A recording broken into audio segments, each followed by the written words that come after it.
Hey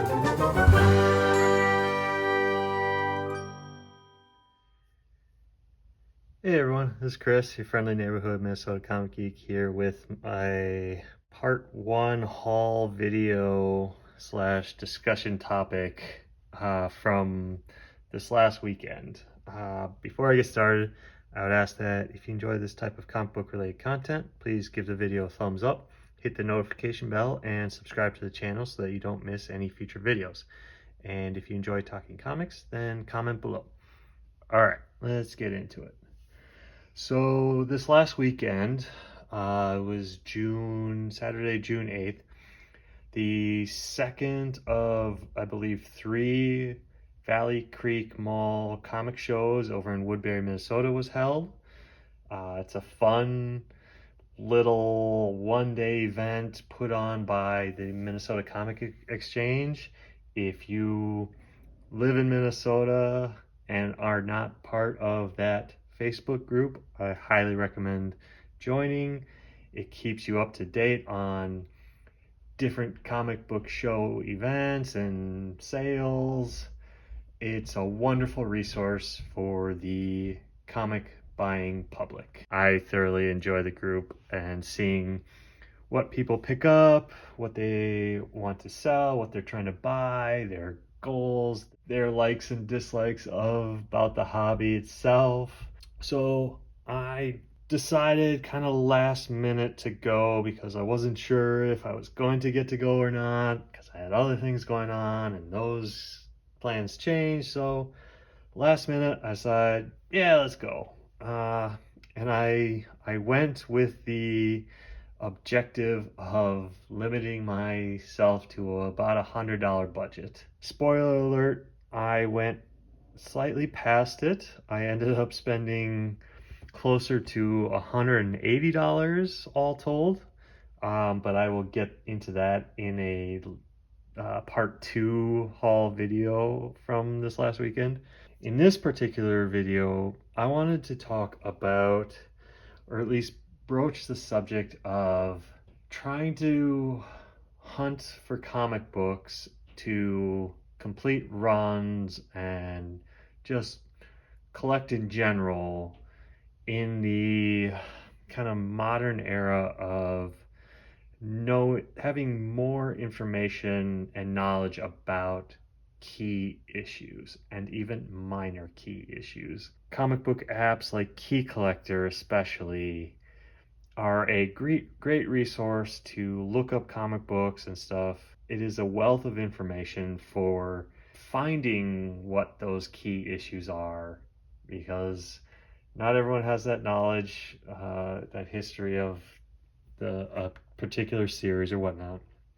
But what I think it has done is there are a lot of collectors who only buy key issues, and so when you're digging through dollar bins for certain comics, or you like a particular series, oftentimes you'll get a large run of issues in the series, and then, as it almost always is, the exact same issues always tend to be missing from those dollar bins, or even the slightly more expensive bins, the $2, $3, $4, $5 bins, and it can be frustrating if that's the one issue you are missing from your collection. The reason I bring this up is because prior to the last year or so, before I kind of jumped on watching YouTube, comic book YouTube videos, and watching them and jumping on the Key Collector app, I never really put much thought into key issues. I just always kind of noticed the same issues being gone, and I could never find in the bins. And so it's kind of rare now to come across a full run of issues in like dollar bins. And the reason I bring this up, and starting off this haul video with the wake issues here, is that in one of the dealers dollar bins, actually there were a couple dealers there that I came across full runs of issues, and I was kind of surprised. Like I said, this doesn't happen often anymore. The reason, as I will start here with the wake, is that when I looked them up on Key Collector, there are 0 key issues listed for this series. So I ended up getting all 10 issues of this series because I'm a huge Sean Gordon Murphy fan of his artwork. So I've been kind of going back to his past work and searching that out. And like I said, I came across the full run of 10 issues in this series. Issues 1, 2, issue 3, 4, 5, 6, 7, 8, 9, and 10. All 10 issues were there. All of them are in excellent condition. They were all 10 actually at this dealer. His bins were 75 cents per issue, so I got all 10 issues for $7.50, which is an incredible deal in my opinion to get Sean Gordon Murphy comic books. I look forward to reading this series. I've never read it, know nothing about it. It was purely a Sean Gordon Murphy pickup. I am a fan of Wildstorm as a 90s kid. I didn't get much into the Authority back in the day, but I've slowly kind of wade into those waters recently, and I came across the full run of this Jenny Sparks, The Secret History of the Authority miniseries. I got all 5 issues for $1 a piece. So kind of, again, was surprised that all 5, but again, 0 key issues in this miniseries. So it's purely just, I like the character, I like its early Mark Miller writing. I'm a fan of his. So it'll be a fun read for this series as well. Then a kind of surprising one was came across all 24 issues of the Codename Knockout series. These actually happened to be at the Minnesota Comic Exchange's booth, table, whatever, right as you enter.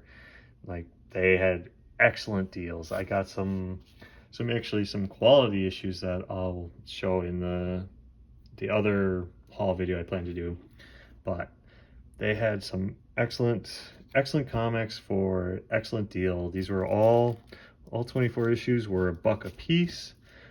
I started kind of grabbing some of them purely for the like this one is Joe Choido, I'm not sure how to pronounce his last name, cover artwork.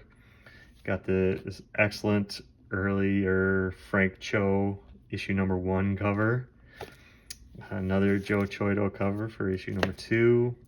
I'm not sure who this artist is, but I think they did a bunch of issue covers for this series, but another Joe Choido cover for issue 4. Phil Noto did several covers in the series, so issues 5, 6, issue 7, 8, 9. It's looks like Amanda Conner and Jimmy Palmiotti spent some time on this book. Issue 10, 11, 12, 13, and kind of the surprise were the two issue 14 issues were there because this one is a J. Scott Campbell cover, and this is a Jim Lee cover. So surprisingly, both of these weren't picked out of the bins when I got there. So really happy to get both of these issues.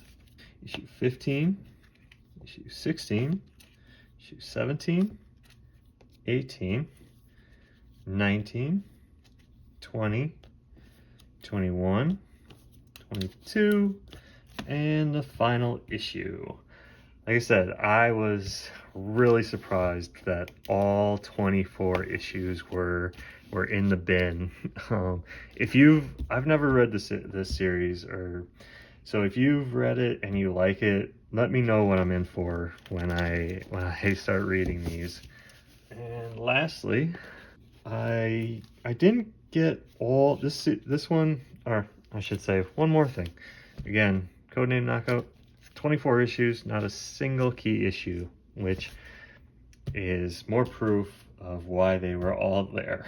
And lastly, as part of this kind of discussion, there weren't the full run of issues for this Birds of Prey series, but I grabbed the Phil Noto covers that they had because I'm a fan of his, and these are really fantastic covers for issues 32, 33, 34, 39, 40.